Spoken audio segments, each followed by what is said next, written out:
2022-23 का बजट वजीर खजाना निर्मला सीतारमण ने पार्लियामेंट में पेश किया। उनका कहना था कि ये सबका प्रयास ग्रोथ के लिए, सबका प्रयास सबके विकास के लिए।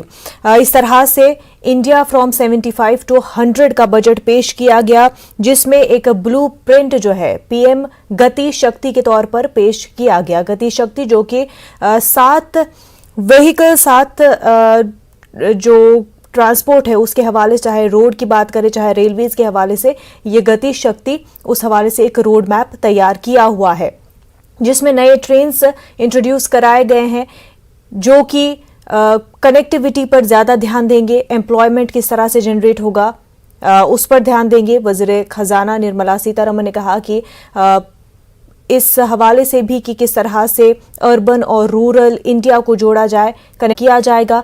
2022-23 तक कौमी शाहराह 25,000 किलोमीटर का होगा। शाहराहों की तौसी पर 20,000 करोड़ रुपए खर्च किए जाएंगे।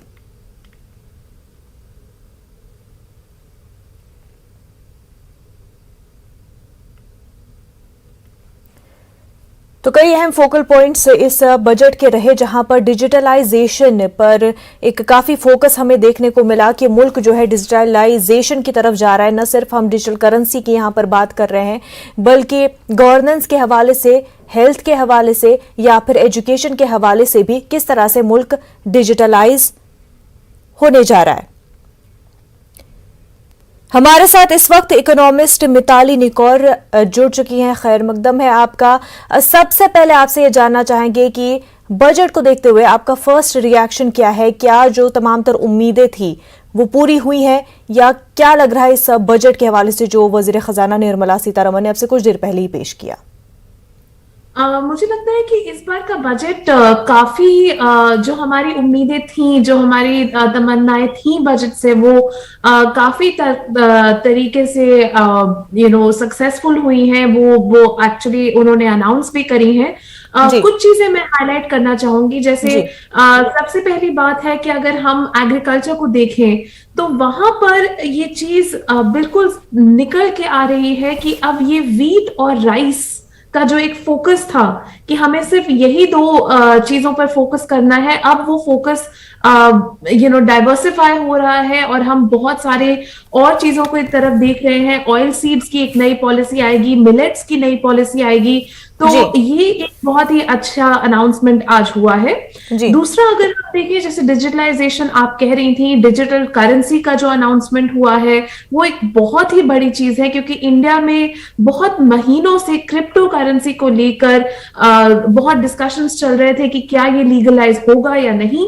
अब इंडिया अपना खुद का एक नया डिजिटल करेंसी लेकर आएगी और इंडिया एकमात्र देश निकल के आएगा जो कि एक्चुअली डिजिटल करेंसी ला रहा है।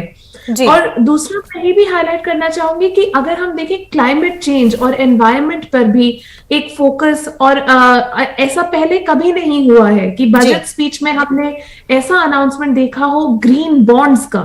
यानी कि गवर्नमेंट चाहती है कि और ज्यादा इन्वेस्टमेंट किया जाए ऐसे इंफ्रास्ट्रक्चर में, जो कि सिर्फ ये नहीं है कि ट्रांसपोर्ट इंफ्रास्ट्रक्चर हम बना रहे हैं, लेकिन एक्चुअली ग्रीन एनवायरनमेंट को प्रमोट करने के लिए ग्रीन बॉन्ड्स। तो ये मेरे हिसाब से 3 सबसे इंपॉर्टेंट अनाउंसमेंट्स हैं आज की। बिल्कुल, आपने यहाँ पर बात की कि किस तरह से डिजिटल रूपी जो इंट्रोड्यूस होने जा रहा है, इसको हम किस तरह से समझे, क्योंकि क्रिप्टो करेंसी के हवाले से कई बातें उठ रही थी कि क्या मजीद बैन होगी, किस तरह से रेगुलेशन होगा क्रिप्टो करेंसी पे। अब जबकि डिजिटल रूपी ही आने वाला है, तो क्या चेंज देखने को मिलेंगे डिजिटल इनकम के हवाले से, डिजिटल इकोनॉमी के हवाले से? ये किस तरह का चेंज देखने को मिलेगा? अगर हम देखें इंडिया में पिछले 3 या 4 साल में डिजिटल पेमेंट्स, यानी कि हम सभी यूज करते हैं, चाहे वो पेटीएम हो, चाहे वो फोन पे हो या गूगल पे हो, हम सब ये सारे सर्विसेज अब यूज कर रहे हैं। और केवल दिल्ली, मुंबई और बैंगलोर में रहने वाले लोग नहीं, पर अब तो ये Tier 2 और Tier 3 टाउन्स में भी काफी तरह से पहुंच चुका है डिजिटल पेमेंट्स का यूसेज। इसीलिए आज डिजिटल करेंसी हमें इतना कोई फॉरेन कॉन्सेप्ट नहीं लगता है ना, क्योंकि हमें भी तो अब यूज टू हो गए हैं हम कि हमारे फोन से हम पेमेंट करेंगे और ये डिजिटल करेंसी का अच्छी बात ये है कि ये आरबीआई के रेगुलेशन में आएगा, इसका पूरा संचालन आरबीआई करेंगे। तो इसलिए ये एक सेफ्टी भी है सिटीजन के लिए कि हाँ, ये आरबीआई जो है इसको इंट्रोड्यूस करेगा, रोल आउट करेगा, इसका इम्प्लीमेंटेशन होगा, सारे बैंक्स को उसका नॉर्म फॉलो करना होगा और उसकी वजह से ये पूरे तरह से लेजिटिमेट एक डिजिटल करेंसी उभर के आएगी। बिल्कुल। अगर हम टैक्स रिडक्शन की अगर हम बात करें तो टैक्स रिडक्शन के हवाले से हालांकि कॉर्पोरेट टैक्स रिड्यूस हुआ है, वहीं डिसेबल्ड पर्सन्स के लिए भी टैक्स रिड्यूस हुआ है। मैन्युफैक्चरिंग के हवाले से अगर हम बात करें तो किस तरह से आप इस पूरे टैक्स रिडक्शन और जो सैलरी के हवाले से जो गवर्नमेंट एम्प्लॉयज़ के टैक्स में इंक्रीज हुआ है, इस सबको आप किस तरह से देखते हैं? मुझे लगता है कि इस बार जो टैक्स के अनाउंसमेंट्स हुए हैं वो कोई बहुत ज्यादा जैसे कहते हैं गेम चेंजर नहीं है।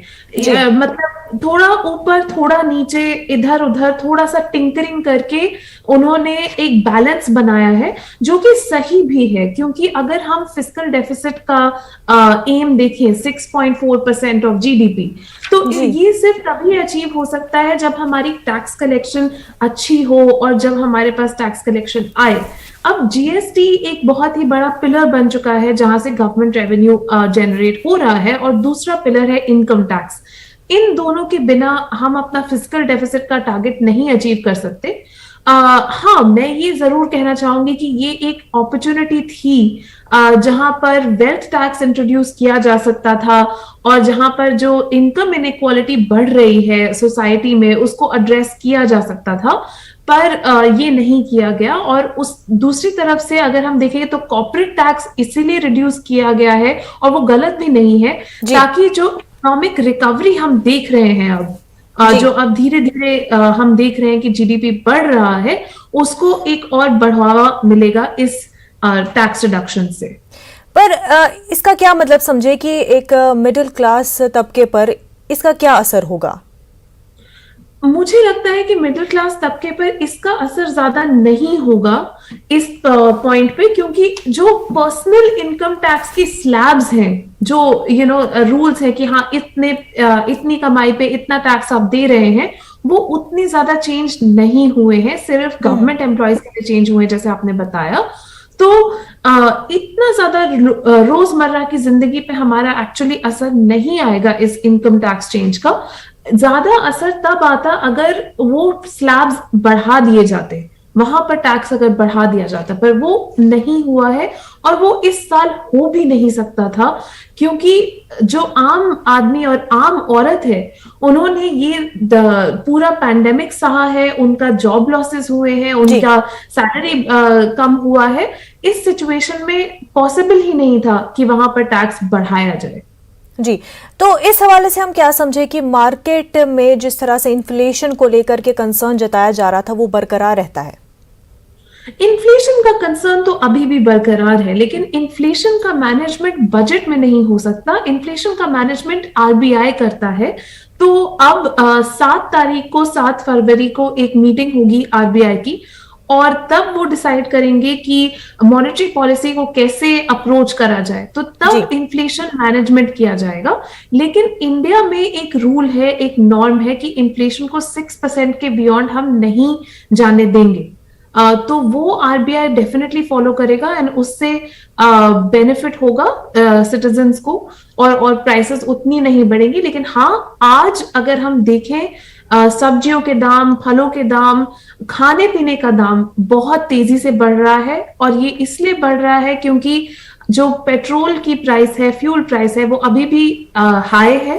और इकोनॉमिक सर्वे ने भी एक अजम्पशन लिया है कि fuel price will stay between $70 to $75। मतलब ये जो अजम्पशन है, ये एक्चुअली थोड़ा सा डिफिकल्ट है प्रिडिक्ट करना कि क्या ये अजम्पशन सच निकलेगा या नहीं पूरे साल में।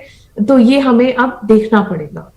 तो अब मिताली जी, इसको लिक्विडिटी को किस तरह से होगी, क्योंकि अगर स्पेंडिंग किस तरह से हो रहा है और अब मैन्युफैक्चरिंग प्रोसेस किस तरह से होंगी और फिर कंज्यूमर इसको किस तरह से लेगा, ये चीज क्या वापस से प्री कोविड लेवल पर जाएगी या फिर जैसे अभी चल रहा था वैसे ही ये पूरा प्रोसेस चलेगा? सिचुएशन क्या वही रहेगी?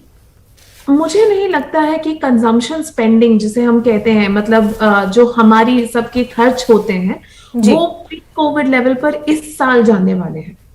अगर हम सारे ट्रेंड्स देखें तो इस साल डेफिनेटली बढ़ाई होगी, कंजम्पशन बढ़ेगी। हम सब देख ही रहे हैं कि हमारी जो जिंदगियां हैं वो धीरे धीरे वापस एक प्री पैंडेमिक नॉर्मल सी पर आ रही हैं। हम बाहर जा रहे हैं, ज्यादा हम लोगों से ज्यादा मिल रहे हैं, वापस धीरे धीरे हम आ रहे हैं उस ट्रैक पे। लेकिन कुछ चीजें हैं जो पैंडेमिक के दौरान हमने सीखी हैं, शायद कंज्यूम करना, कम जी। शॉपिंग करना, और काफी लोगों के जॉब लॉसेस हुए हैं, बिजनेस में लॉसेस हुए हैं। तो उतना जो कंजम्पशन प्री पैंडेमिक था वो इस साल तो नहीं वापस आएगा।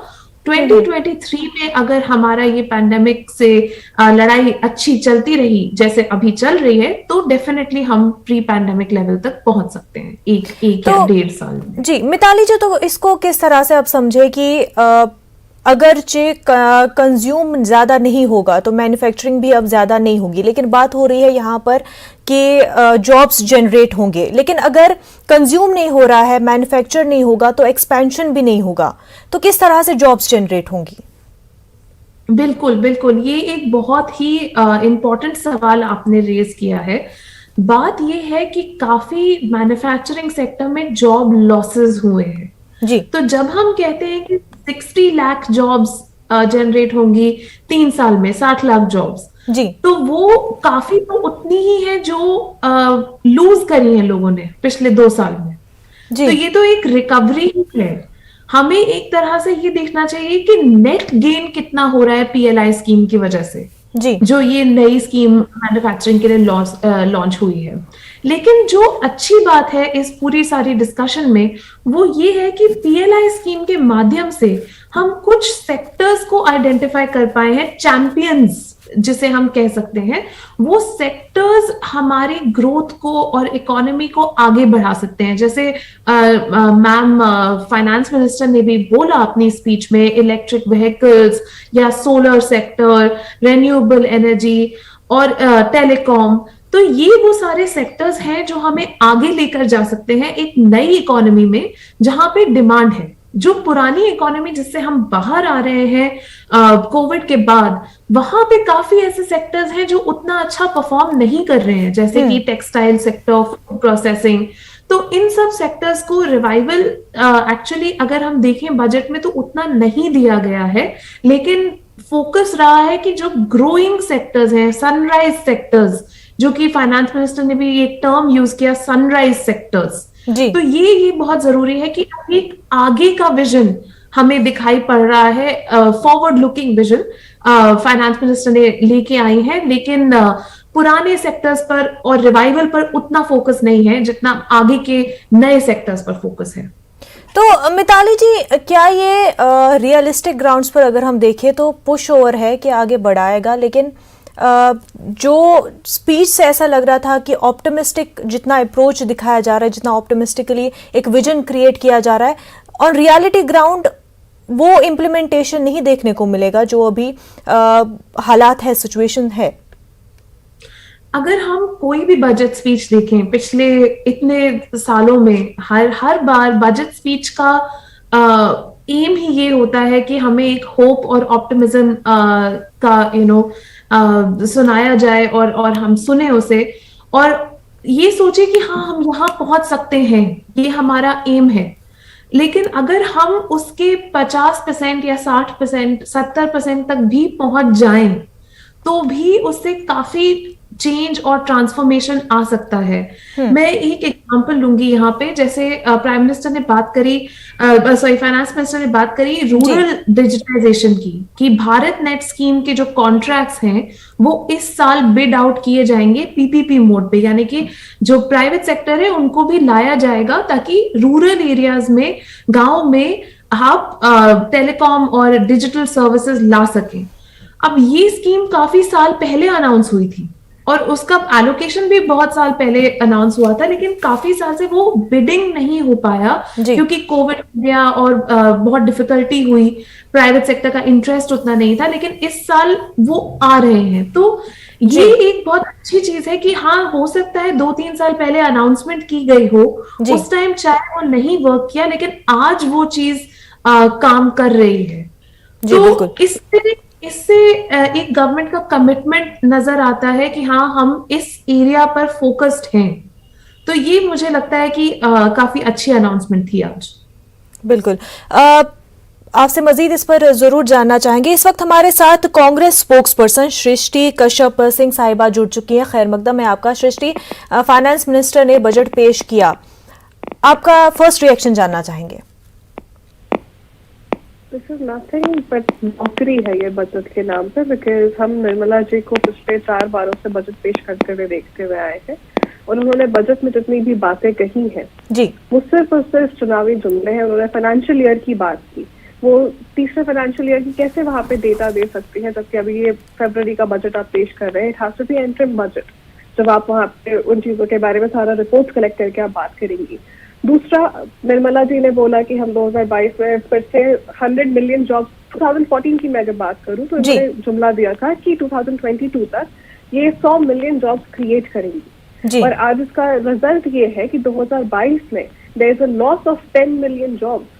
जहां 100 मिलियन क्रिएट करने की बात की गई थी, वहां आज 22 के मौजूदा हाल में 10 मिलियन जॉब्स का लॉस है। उसके बाद 2022 की बजट में इन्होंने बोला कि ये 6 मिलियन जॉब्स क्रिएट करेंगी। तो ये जॉब्स जा कहाँ रहे हैं, आज के युवा इनसे सवाल पूछ रहे हैं। तो ये क्रिएशन हो कहाँ रहा है, ये कब तक चुनावी जुमले इस तरीके की बातें करती रहेंगी। और बजट में हम ये भी देखें कि गवर्नमेंट जितना यहाँ पे एक्सपेंडिचर बढ़ा रही है अपनी तरफ से, क्रिएटिंग गवर्नमेंट एसेट्स, उस पर जितना इनका खर्च बढ़ रहा है, इससे एक और चीज प्रूव होती है कि जो प्राइवेट हमारी कंपनीज है, हमारा जो प्राइवेट सेक्टर है, उनका भरोसा कम हो रहा है गवर्नमेंट के ऊपर, गवर्नमेंट की नीतियों के ऊपर, क्योंकि उनका इन्वेस्टमेंट कम हो रहा है। और ये हमारे लिए बहुत चिंताजनक बात है कि गवर्नमेंट को जब अपना इन्वेस्टमेंट बढ़ाना पड़े तो हमारी प्राइवेट सेक्टर की क्या हालत है, इससे ये बात साबित हो रही है। हमारी इकोनॉमी की क्या हालत है, ये बात सामने सबके आ रही है। मिताली जी, आपसे ये जानना चाहेंगे कि जो एक्सपेंडिचर यहाँ पर गवर्नमेंट कर रही है, जो बात हो रही है एसेट्स को क्रिएट करने की, क्या उतना कैश है, क्या उतना जो मनी है गवर्नमेंट के पास कि इतना एक्सपेंडिचर हो? अगर नहीं है तो वो किस तरह से जनरेट होगा? ये जो कैपिटल एक्सपेंडिचर की डिस्कशन की गई, एंड ये कैपिटल एक्सपेंडिचर जो कि निर्मला सीतारमण जी ने बोला कि 5.5 लाख, यानी 5.5 लाख से 7.5 लाख तक बढ़ाया जाएगा इंफ्रास्ट्रक्चर सेक्टर्स के लिए। अभी डॉक्यूमेंट्स निकले नहीं हैं, तो जब डॉक्यूमेंट्स निकलेंगे तो मैं डेफिनेटली उनको फिर से स्टडी करूंगी। लेकिन मेरा एस्टिमेट ये है कि इसमें से कुछ प्रतिशत डेट से आएगा, यानी कि बोरोइंग से आएगा, और ये बोरोइंग मार्केट में भी करी जा सकती है, ये बोरोइंग मल्टीलैटरल इंस्टीट्यूशंस यानी कि जैसे एडीबी, वर्ल्ड बैंक, इनसे भी करी जा सकती है। और कुछ जो है जी सृष्टि जी आपकी बात सुनेंगे। मिताली जी, आप अपनी बात पूरी कर लें। जी नहीं, मेरी बात हो गई है, आप आगे जा सकते हैं। जी सृष्टि जी, आप कुछ कहना चाह रही हैं? आपके सामने कुछ फैक्ट्स रखना चाहती हूँ। ये यूपीए 2009 से 14 के बीच में और एनडीए 2014 से टिल डेट के बीच का डेटा है। ये हम जब ग्रॉस फिक्स्ड कैपिटल फॉर्मेशन की बात करते हैं, investment by companies in our economy, तो ये यूपीए के वक्त 34.3% ऑफ जीडीपी था 2011 से 12 में, which was at the peak. 31.3% in the GDP था 2013 से 14 के बीच में, और वो डिक्लाइन हुआ है फ्रॉम 30.1% इन 2014 टू 27.4% इन 2019। उसके बाद ये वापस से ऑफिशियल प्रोविजन एस्टिमेट में हम देखें तो 31.2% ऑफ जीडीपी का ये वापस डिक्लाइन हुआ इन 2020 टू 21। हम अगर डेट की भी बात करते हैं, हमारा जो आज नेशनल डेट है total size, that is 53.11 lakh crore in March of 2014, and आज की अगर हम बात करें between March to 2014 and and June 2020, हमारा डेट में इंक्रीज हुआ है 90% to a total of 101.3 lakh crore. तो हमारे अगर नेशनल फिस्कल डेफिसिट की भी बात कर ले तो 4.5% ऑफ जीडीपी है in 2013 and 14 to official estimate is 6.6 GDP of 21-22। तो हमारा डेट बढ़ता गया है हमेशा। Debt as a percentage of GDP 67.71% था 2013 में हमारा डेट। उसके बाद इंक्रीज हुआ है इसमें 89.61 इन 2020। तो हमारा डेट बढ़ता गया है, हमारा फिस्कल डेफिसिट बढ़ता गया है, हमारी इकोनॉमी की जीडीपी ग्रोथ डिक्लाइन होती गई है। तो ये बजट में ये बातें क्यों नहीं कर रहे कि जो 100 मिलियन जॉब्स क्रिएशन की हमने तब बात की, उसमें 10 मिलियन जॉब आज घट रहे हैं, फिर ये दोबारा 6 मिलियन जॉब्स क्रिएशन करने की बात कर रहे हैं। So where are the jobs actually going? What is happening to the economy? हमारी परसेंटेज दिन प्रतिदिन नीचे क्यों जा रही है, हमारे ऊपर डेट क्यों बढ़ते जा रहे हैं? So these are the things that people need to ask questions. इस पर सवाल पूछना बहुत जरूरी है। हमारी जो इकोनॉमी की मौजूदा हालत है उस पर ये जवाब क्यों नहीं देंगे? बिल्कुल सृष्टि जी, इस पर हम बात जरूर करेंगे। आप बने रहिए हमारे साथ। मिताली जी, आप भी हमारे साथ बने रहिए, इस पर जरूर तफसीलात से हम बात करेंगे, लेकिन उससे पहले एक छोटा सा ब्रेक लेंगे। ब्रेक के बाद आपका खैर मकदम है। हमारे साथ इकोनॉमिस्ट मिताली निकौर और कांग्रेस स्पोक्स पर्सन सृष्टि कश्यप जुड़ी हुई हैं। मिताली जी, आपसे जानना चाहेंगे, हम यहाँ पर बात कर रहे हैं 8.5% जीडीपी ग्रोथ की, लेकिन अगर हम मान भी ले कि ग्रोथ हमारा हो रहा है और 8.5% 9% तक पहुंच भी जाता है, लेकिन बावजूद उसके कि पिछले 2 सालों में जिस तरह से डिक्लाइन हुआ है, क्या इसको ग्रोथ मानेंगे या फिर सिर्फ रिकवरी के तौर पर इसको देखेंगे? मेरा ये मानना है एट दिस पॉइंट कि इसे हम रिकवरी ही देख सकते हैं, इसे हम ग्रोथ नहीं मान सकते जी। क्योंकि अगर हम लास्ट 2 साल का ग्रोथ मतलब नंबर्स देखें तो पहले साल में यानी कि 2020-21 हमने जीडीपी का एक डिक्लाइन देखा, ऑलमोस्ट 9% तक का डिक्लाइन हो गया था। फिर अगर हम 2021-22 देखें तो 6 to 7% का डिक्लाइन देखा गया। अब इस साल हम कह रहे हैं कि ग्रोथ होगा 8 to 8.5, तो वो एक्चुअली ग्रोथ नहीं है, वो एक एक्चुअली रिकवरी ही है। और मेरे हिसाब से तो इस रिकवरी में 2 या 3 साल लग सकते हैं जब तक हम प्री पैंडेमिक तक पहुंच पाए। तो इसे ग्रोथ की तरह नहीं देखना चाहिए। और दूसरा एक और हमारे एक जहन में बात आनी चाहिए इस पॉइंट पे कि हम एक अनप्रेसिडेंटेड पैंडेमिक से गुजर रहे हैं जी। और इस पीरियड में अगर हम लोग इतना भी ग्रोथ पा सकते हैं तो ये एक्चुअली एक बहुत अच्छी बात है। अभी देखना पड़ेगा, जैसे हमने पहले भी डिस्कस किया कि क्योंकि ये ग्रोथ एस्टिमेट एक ऐसे अजम्पशन पे बेस्ड है जिसके ऊपर इंडिया का कंट्रोल नहीं है, यानी कि फ्यूल प्राइसेस। तो अगर वो फ्यूल प्राइस बढ़ गई किसी भी इंटरनेशनल फैक्टर की वजह से तो ये ग्रोथ शायद नहीं अचीव हो पाएगी। दूसरी बात यह है कि कल संजीव सान्याल जी ने एक बात बोली जिसे कहते हैं टिल्टेड डब्ल्यू, कि यानी ग्रोथ ऐसे हो रही है, ऐसे ऐसे और फिर ऐसे। लेकिन हम ये भी देख रहे हैं कि ग्रोथ को एक डिफरेंट लेटर की तरह कैरेक्टराइज करना चाहिए, वो की है के।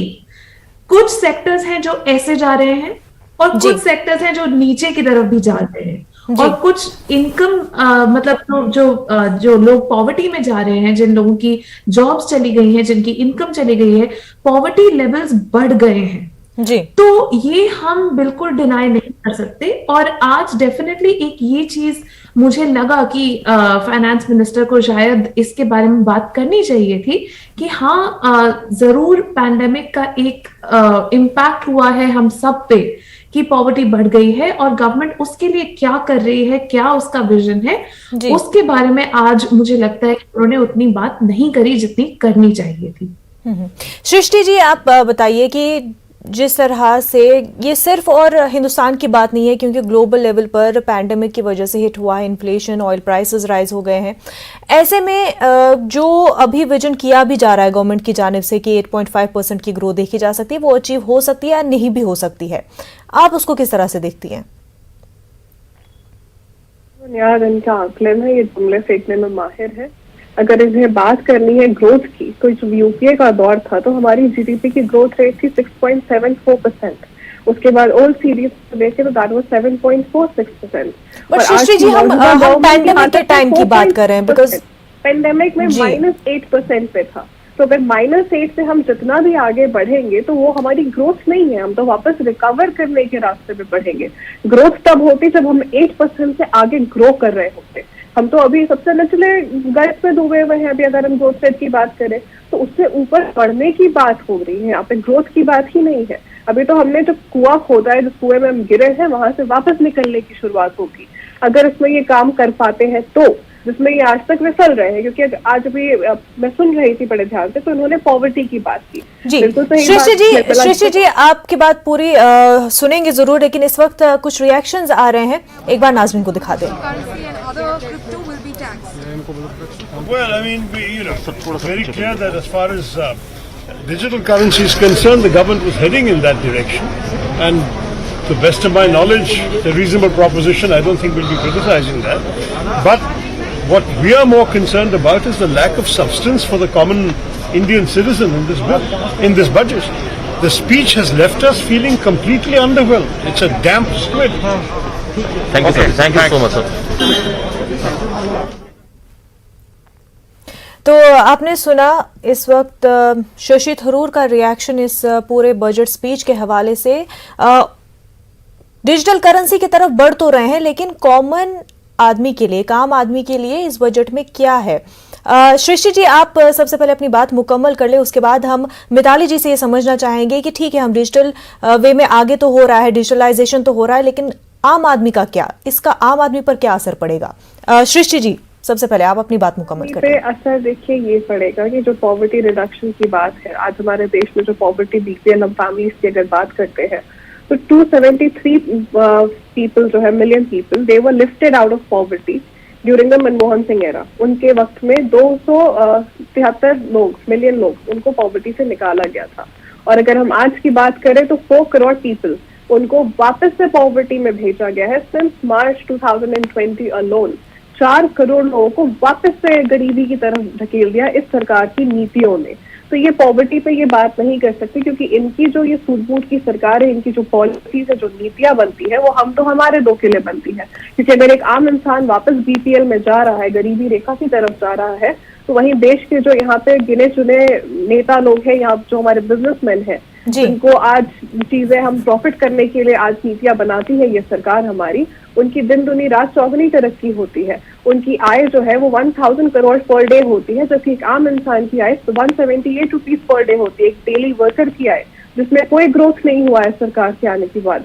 वापस उसे बीपीएल में धकेल दिया गया, लेकिन वहीं पे हमारे सूट-बूट के लोग आगे बढ़ रहे हैं। तो इनकी नीतियां आम इंसान को किस तरीके से अफेक्ट कर रही है, ये तो हम सबके सामने। हम चाहे ग्रोथ रेट की बात करें, हम चाहे कॉर्पोरेट टैक्स ग्रोथ की बात करें, या फिर हम excise duty on petrol diesel की बात करें। इन्होंने 3.89 लाख करोड़ एक्साइज ड्यूटी कमाया है पेट्रोल और डीजल पे। फिर ये महंगाई की बात करते हैं। आम इंसान को सबसे ज्यादा प्रताड़ित इस सरकार ने किया है, अपनी हर तरीके से किया है। और निर्मला सीतारमण जी को वेट करना चाहिए, शाम के 4:30 बजे जब P Chidambaram ji press conference करेंगे, then she should know how a real economist sounds like और क्या पॉलिसीज होती है, तो उन्हें कुछ सीखना चाहिए उसके बाद। मिताली जी ये बता दें कि क्या एक स्ट्रॉन्ग पॉलिसी स्ट्रक्चर, एक स्ट्रॉन्ग पॉलिसी मेकिंग जिसको कहते हैं, वो लैक करती है इस सरकार में? क्योंकि सवाल आखिरकार यही आ जाता है कि आम आदमी के लिए इस बजट में क्या था? अग्री करती हूँ सृष्टि जी के साथ कि इस बजट में अगर हम देखें, और ये एफएम के अनाउंसमेंट्स में भी था कि फोकस सारा एक इंफ्रास्ट्रक्चर, मैन्युफैक्चरिंग, डिजिटाइजेशन और इन चीजों पर है जी, जो कि गलत नहीं है, ये भी जरूरी है। मतलब ऐसा नहीं है कि इंफ्रास्ट्रक्चर के बिना हम ग्रोथ की बात कर सकते हैं, लेकिन एक साल में जहां पर आपके देश में जो सेकेंड वेव हमारा हुआ था कोविड का, जिसमें इतने लोगों की जानें गई, इतने लोगों की जॉब्स गई, इतने लोगों के बिजनेसेस फेल हुए, और इतना कंट्री में अभी भी हाहाकार मचा ही हुआ है थर्ड वेव का। तो उस सिचुएशन में एक जरूरत थी सरकार के हीलिंग टच की, जो कि डेफिनेटली मुझे लगा कि मिसिंग था।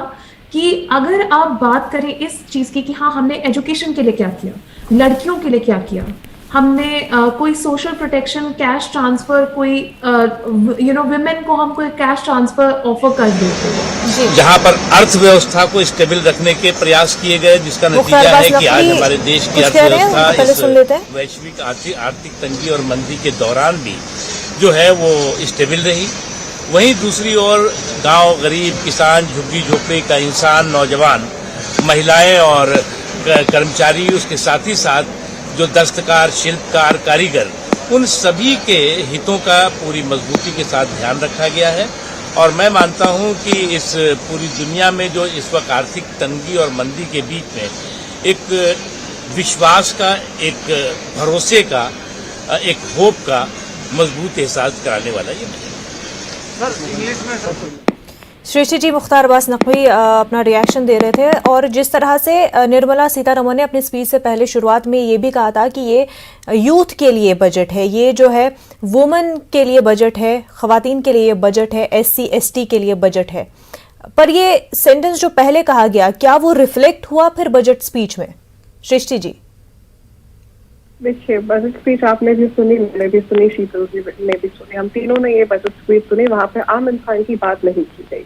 वहाँ पे उन्होंने सिर्फ ऐसी चीजों की बात की जिसको आम इंसान सुन के सोचेगा कि अरे वाह, वो तो नए रेलवे कंस्ट्रक्ट करेंगे, वो नए हाईवे कंस्ट्रक्ट करेंगे। लेकिन उनके जॉब क्रिएशन का क्या, उनको BPL से निकालने की क्या नीति है इनकी, उनके यहाँ राशन पहुंचाने की क्या नीति है, उनको पॉवर्टी से इरोड कराने की क्या नीति है, उन्हें एक जॉब सिक्योरिटी देने की क्या नीति है, उन्हें ये सारी चीजें सुनने को नहीं मिली उस पूरे स्पीच में। और जहां तक अभी मुख्तार अब्बास नकवी जी कह रहे थे कि बहुत अच्छे से हम लोगों ने हैंडल किया है, जो अगर पेंडेमिक की भी बात करें और बजट की बात करें, इकोनॉमी की बात करें, तो एक रिपोर्ट है उसके हिसाब से 2021 से 2015 के मुकाबले 20% सबसे जो गरीब परिवार है देश का, 15 करोड़ गरीब परिवार आते हैं, उसकी आय 53% कम हुई है। 2015 से 2021 के बीच में देश के सबसे गरीब परिवार की आय में आधे से भी ज्यादा कमी आई है। मोदी सरकार की डबल इंजन की एक फेल्योर सरकार आने के बाद, उनकी गलत नीतियां, गलत बजट आने के बाद। उसके बाद ये भी नहीं, मध्यम वर्ग की आय 32% कम हुई है और उससे भी कम हुई है 9% निम्न मध्यम वर्ग की आय। तो देश का सबसे जो गरीब परिवार है वो और गरीब हुआ है। यूपीए के दौरान इनकी आय 183% बढ़ाई गई थी। तो ये होती है रियल इकोनॉमी पॉलिसी, ये होती है एक पढ़े लिखे लोगों की सरकार जिन्हें पता है कि वो कर क्या रहे हैं। तो जिन लोगों की आय हमने बढ़ाई 183%, उनकी आय में मोदी सरकार ने सेंधमारी करके 53% कम कर दी। और ये भी बात नहीं है, उसके बाद जो हमारे बड़े वर्ग थे, जो सूझ बूझ की सरकार में दोबारा रिपीट कर रही हूँ, उनकी आय में 39% की वृद्धि हुई है, वही सेम पेंडेमिक ईयर में। तो आप ऐसा कैसे कह सकते हैं कि जो गरीब था वो गरीब हो गया पेंडेमिक में, लेकिन अमीर और अमीर होते चले गए? तो what kind of economy policy is that? बिल्कुल सृष्टि जी, ये बल्कि एक मेजर कंसर्न रहा है कि किस तरह से पैंडेमिक के दौरान में 80% जो मिडिल क्लास फैमिलीज है उनका इकोनॉमिक लॉस हुआ है। पॉवर्टी की तरफ मजीद जो बिलो पॉवर्टी लाइन में है वो और पॉवर्टी में धकेलते गए, लेकिन अमीर अमीर कैसे होता गया और अब जो पॉलिसी है वो किस तरह से इस चीज को हैंडल करेंगी? मिताली जी, आपसे समझना चाहेंगे इस बात को। पॉइंट पे कि कुछ प्रोग्रेसिव टैक्सेशन की पॉलिसीज अगर हम लेकर आते इस बजट में, जैसे कि वेल्थ टैक्स, तो वो डेफिनेटली एक चीज है, एक टूल है हमारे पास, इकोनॉमिस्ट के पास, जिससे हम इनइक्वालिटी को अरेस्ट कर सकते हैं, तो करेक्ट कर सकते हैं। लेकिन वो इस बार नहीं लाया गया है और उसका रीजन मैं समझती हूँ ये है कि अगर इस पॉइंट पे हम लोग वेल्थ टैक्स इंट्रोड्यूस कर देंगे तो क्या उससे ग्रोथ का ऑब्जेक्टिव निक्स हो जाएगा, कम हो जाएगा। तो ये ही थिंकिंग मेरे हिसाब से सरकार के माइंड में चल रही होगी। लेकिन डेफिनेटली वेल्थ टैक्स एक बहुत ही इंपॉर्टेंट टूल है जिसका यूज हमें करना ही पड़ेगा 1 या 2 साल में, अपने फिस्कल डेफिसिट को भी टारगेट को मीट करने के लिए। ये बहुत जरूरी रहेगा और इस साल भी ये इंट्रोड्यूस किया जा सकता था पैंडेमिक सिचुएशन को ध्यान में रखते हुए, लेकिन नहीं किया गया।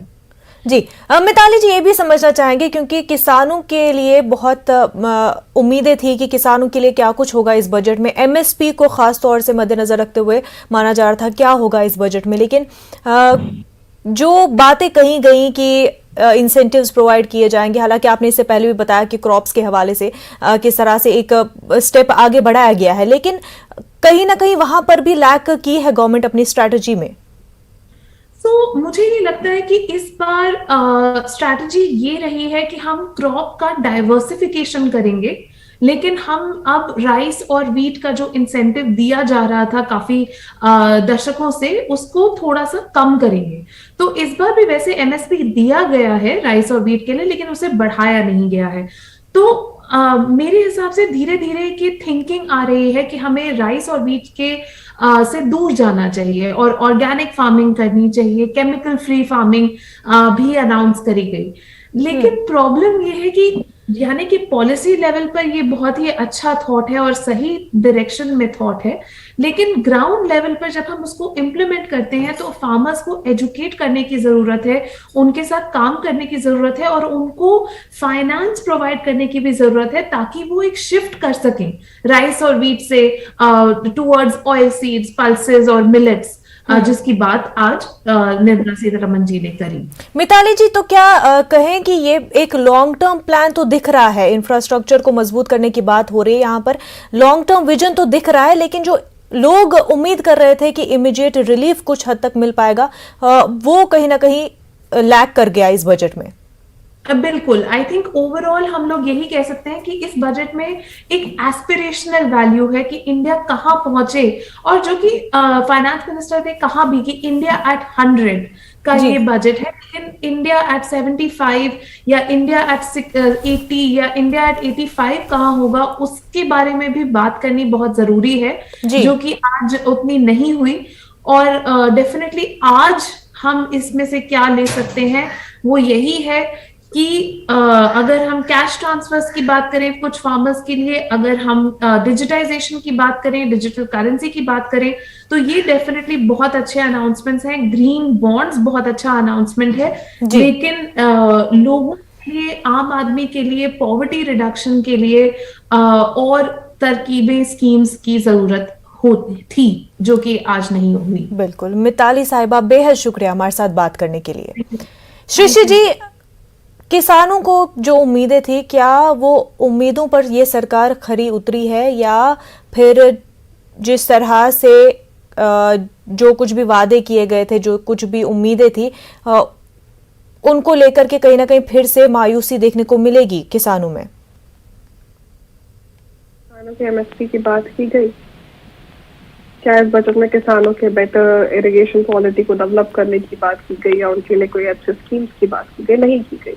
तो किसान जो मांग करते आ रहे हैं, इस देश का किसान जो पिछले 1 साल से आंदोलनरत था, तो उन्होंने मांग क्या की? गवर्नमेंट से उन्हें एमएसपी चाहिए थी, उसकी बात नहीं हुई, तो किसानों में मायूसी तो रहेगी। लेकिन शायद किसानों ने आस छोड़ दी है कि ये गवर्नमेंट उनके लिए कुछ भी बदलाव लेके आएगी, उनके बेहतरी के लिए। लेकिन सृष्टि जी, यहाँ पर केमिकल फ्री फार्मिंग की बात हुई, इंसेंटिव्स की जरूर बात हुई है, वहीं पर यह भी कहा गया कि दीगर जो इंफ्रास्ट्रक्चर विलेज में उसको मजबूत किया जाएगा, तो उससे भी, और जो डिजिटल बैंकिंग होगी उससे भी किसानों को फायदा होगा। देखिए, ये मैं दोबारा कह रही हूँ, ये सिर्फ बोलने की बातें हैं, क्योंकि किसानों के लिए एफडी की भी बात की गई, उनके फंड से जबरदस्ती उनके उससे पैसे लिए गए, जिसका आज तक कोई लेखा जोखा नहीं है। अगर हम किसानों की एफडी की बात करें, उनके बैंक की बात करें, तो ये बात रिपोर्ट में भी सामने आ चुकी है, क्योंकि उनके साथ इतना बड़ा धोखा हुआ। किसानों की आज सबसे इम्पोर्टेंट मांग क्या है? वो है एमएसपी, जिससे एक सरकार बात नहीं कर रही, क्योंकि ये वही सरकार है जिससे किसानों के खिलाफ कानून लेके आए, उनके जो ये काले कानून की हम लोगों ने, किसानों ने यहाँ पे 1 साल से आंदोलन किया, अपनी जान गंवाई, तो ये सारी चीजें किसानों की मांगों को दोबारा से अनसुना किया। उसको कुछ नए फैंसी वर्ड्स दे के यहाँ पे बोल दिया गया कि हम आपके लिए यहाँ पे ऑर्गेनिक फार्मिंग कराएंगे, हम आपको बेटर लैंड सिक्योरिटी देंगे। ये सारी चीजें जस्ट फैंसी जुमला, अनदर वे ऑफ सेइंग कि ठीक है, आपको जो चाहिए वो हम आपको नहीं देंगे। उसके अलावा ये 5 चीजें हैं, इसको समझने में अपना टाइम वेस्ट करिए। किसानों को आज इंटरनेट बैंकिंग नहीं चाहिए, किसानों को एमएसपी चाहिए। जब पैसे ही नहीं मिलेंगे, उनको धान का असल खाद का वो नहीं मिलेगा, तो वो पैसे जमा क्या करेंगे? बैंकों में पैसे डालेंगे कहाँ से, जब उनको अपने अनाज का असल मोल नहीं मिलेगा? दूसरी बात है कि हम यहाँ आज बात कर लेंगे स्कूल के बच्चों की। आज हमारे यूथ जो है, उनके लिए बड़े प्रोपोजिशंस लाए गए कि उनको डेटा अवेलेबल कराया जाएगा, उनको चीप उससे वाईफाई मिलेगी एंड व्हाट नॉट, ठीक है। लेकिन आज के यूथ की सबसे बड़ी रिक्वायरमेंट क्या है? जॉब क्रिएशन 6 मिलियन आपने क्रिएशन करने की बात की, लेकिन डेटा बोलता है कि 2022 तक में 10 मिलियन जॉब कम हुए हैं। तो इसकी जवाबदेही आपको देनी पड़ेगी और आप ये जॉब क्रिएशन। लेकिन सृष्टि जी, बात ये भी हुई कि स्टार्टअप्स को पुश किया जाएगा, प्रमोट किया जाएगा, सपोर्ट किया जाएगा, इंसेंटिव्स दिए जाएंगे। Startup India was a failure. अगर हम यूनिकॉर्न्स की बात करें, वहां पे तो सबसे कम इन्वेस्टमेंट हुआ है स्टार्टअप इंडिया के तहत में, और जितनी कंपनी से भी टेक ऑफ किया है बेवॉल स्टेल, उसके जितना इन्वेस्टमेंट एक्सपेक्टेड था वो इन्वेस्टमेंट आया नहीं मेक इन इंडिया और स्टार्टअप इंडिया के तहत में, और जितनी भी कंपनियां थी उसको बाहर की कंपनीज मोस्टली चाइना ने एक्वायर किया है एज यूनिकॉर्न इन्वेस्टर्स उसमें। तो ये जो रियलिटी है ये तो हम सबके सामने है। हम बात करते हैं स्टार्टअप की, कंपनी फंडिंग हुई, स्टार्टअप हुई, लेकिन उसके बाद फंड्स कहाँ से आते हैं? एक चाइना बेस्ड कंपनी से आते हैं। तो these are all just another जुमला। अगर हम बात भी कर ले यहाँ पे, आज एजुकेशन सेक्टर में इन्होंने कुछ अच्छा वो नहीं बोला, आज इन्होंने फार्मिंग सेक्टर में कुछ जो एक्चुअल फार्मर्स की नीड थी उस पर कुछ इन्होंने वादे नहीं किए। हम यहाँ पे वुमेन उसकी बात करें, स्मॉल बिजनेसेस को क्या लगता है आपको कि जो अभी पूरी बात हुई, जो पूरी स्पीच रही, क्या उसमें स्मॉल बिजनेसेस के लिए कुछ ऐसा नजर आया आपको कि स्मॉल बिजनेसेस को प्रमोट हो सकता है, या फिर जो जॉब जनरेशन की बात हो रही है कि वो लोकल फॉर वोकल के लिए जो बात होती है, वोकल फॉर लोकल के लिए, उसको प्रमोट मिलेगा जो अभी प्लान तैयार किया गया है? देखिए, वोकल फॉर लोकल जब से ये सरकार आई है तब से हम सुनते हुए आए हैं, मेक इन इंडिया हो, वोकल फॉर लोकल हो, ये सारे सिर्फ और सिर्फ ऐसे शब्द हैं, ऐसे फ्रेजेस है जिसका इस्तेमाल करके पब्लिक को गुमराह किया जाता है।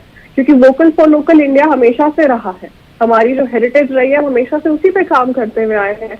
लेकिन वोकल फॉर लोकल की असलियत ये भी है कि आज मोदी जी के दौर में जो बनारस के वो सांसद है, वहाँ पे जो बनारसी साड़ियां बनती है, जो हमारा हेरिटेज कहलाता है, हमारे लूम्स जो है वहाँ पे, वो आज बंद पड़े हैं। तो ये किसका वोकल फॉर लोकल कर रहे हैं? बिल्कुल, तो उसका भी जो है कोई इम्प्लीमेंटेशन नजर नहीं आता है। क्विकली सृष्टि जी, 10 सेकेंड में मैं आपसे ये जानना चाहूंगी, ये जो बजट पेश किया गया है इसको देखते हुए क्या आपको लगता है कि 5 रियासतों में इलेक्शन हो रहे हैं, क्या उसका असर दिखेगा उन रियासतों पर? बिल्कुल दिखेगा, और असर ये दिखेगा कि जनता इस फेल्योर बजट को बहुत अच्छे से जवाब देगी अपने वोट के साथ, क्योंकि इसमें जनता की कोई बात नहीं की गई, ना हमारे युवाओं की बात है, ना महिलाओं की बात है, ना किसानों की बात है, और वो आज बैठ के देख रहे हैं और समझ रहे हैं कि ये सरकार काम किसके लिए कर रही है, और उसका जवाब उन्हें बहुत अच्छे से मिलेगा। बेहद शुक्रिया सृष्टि साहिबा हमारे साथ बात करने के लिए। कोरोना वबा के दौरान बाहमी इमदाद और इन्हिसार का जज्बा मुस्तहकम हुआ है। मुल्क इस वबा से मुत्तहिद होकर मुकाबला कर रहा है। टीकाकारी के ऐलान के बाद हम बेहतर ताउन करें जिससे हम कोरोना को मात देने की जानिब कदम बढ़ा सके।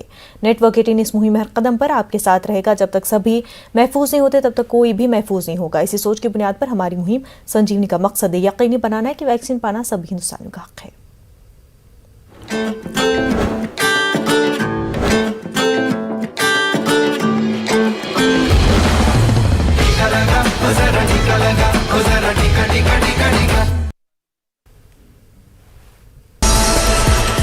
बड़ी खबर आपको बता दें, अक़लियतों की फलाह बहबूद के लिए बजट में खास तवज्जो। 2022-23 के लिए 5020 करोड़ मुख्तस 210 करोड़ का हुआ इजाफा।